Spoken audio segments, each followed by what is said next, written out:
कैसे जाई भोला के दुआरिया लमहर बउन के डगरिया देखना कमरियन के कैसन भइल बहलिया चल नहीं जाता बम बढ़ल बा दर्द ताजा। अरे हेने आई बम कहाँ जाता नहीं आई बैठी हैली 2 फूक मारी गांजा तबे न चल ले माई माजा।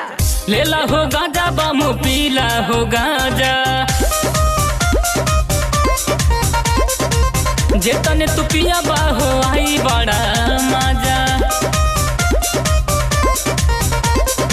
ए बम गांजा पी लीजिए ना।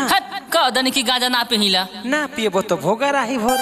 ताला ना ए हो बाम भोलाते ना दलिया हो ताला ना ए हो बाम भोलाते ना दलिया हो ओही दारू तेले देता लाखों तावलिया हो ओही दारू तेले देता।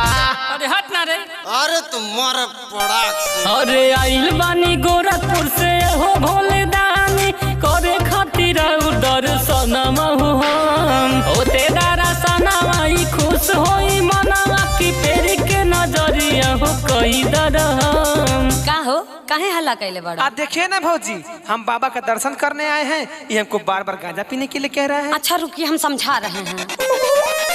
कहेला हल्ला